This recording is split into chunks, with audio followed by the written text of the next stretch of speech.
Tuhan bersamamu dan bersama rohmu.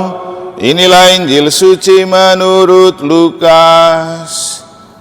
Dimuliakanlah Tuhan. Dalam bulan yang ke-6, Allah mengutus malaikat Gabriel ke sebuah kota di Galilea bernama Nazaret kepada seorang perawan yang bertunangan dengan seorang bernama Yusuf dari keluarga Daud. Nama perawan itu Maria.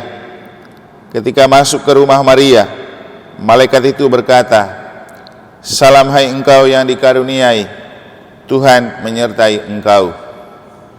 Maria terkejut mendengar perkataan itu, lalu bertanya di dalam hati, apakah arti salam itu?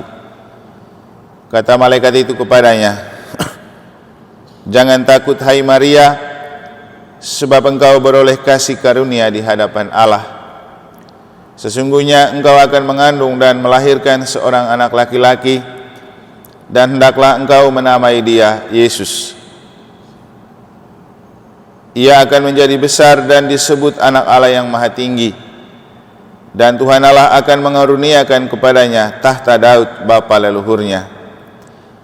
Ia akan menjadi raja atas kaum keturunan Yakub sampai selama-lamanya, dan kerajaannya tidak akan berkesudahan." Kata Maria kepada malaikat itu, "Bagaimana hal itu mungkin terjadi karena aku belum bersuami?" Jawab malaikat itu kepadanya, "Roh Kudus akan turun atasmu, dan kuasa Allah yang maha tinggi akan menaungi engkau. Sebab itu anak yang akan kau lahirkan itu akan disebut kudus anak Allah. Dan sesungguhnya Elisabet sanakmu itu, ia pun sedang mengandung seorang anak laki-laki pada hari tuanya, dan inilah bulan yang ke-6 bagi dia yang dikatakan mandul itu. Sebab bagi Allah tidak ada yang mustahil." Maka kata Maria, "Sesungguhnya aku ini hamba Tuhan, terjadilah padaku menurut perkataanmu." Lalu malaikat itu meninggalkan Maria.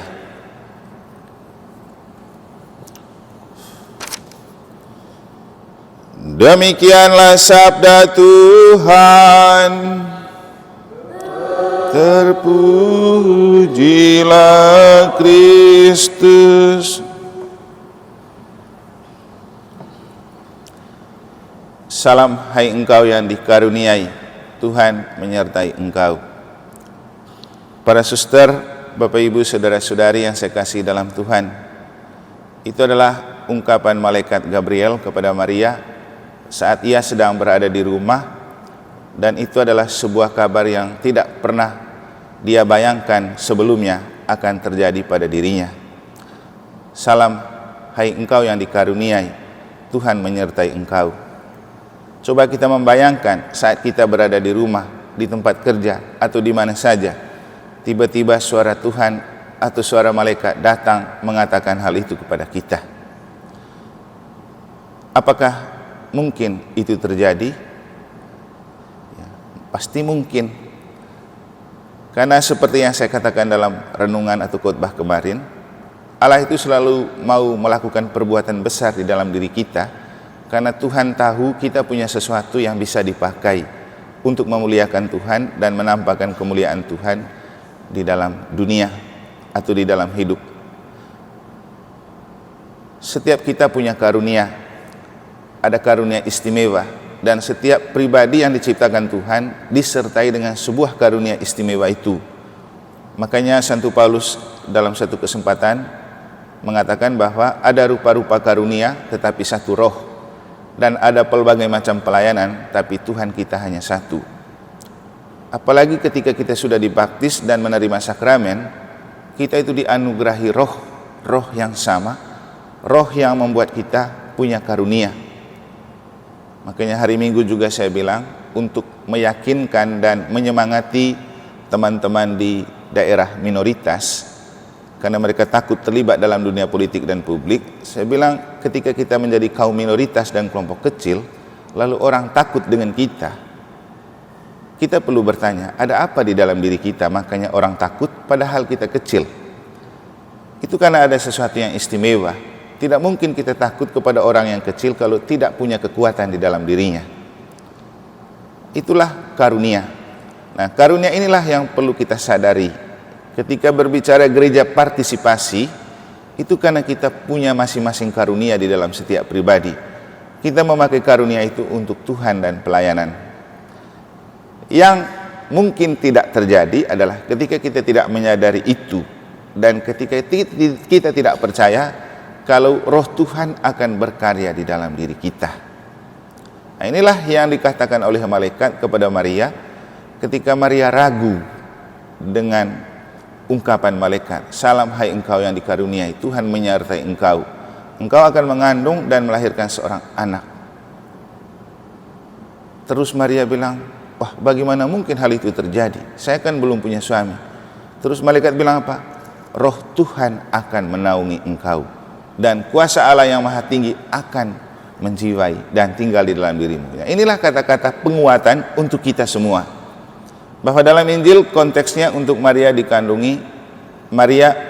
konteksnya untuk Maria mengandungi Yesus.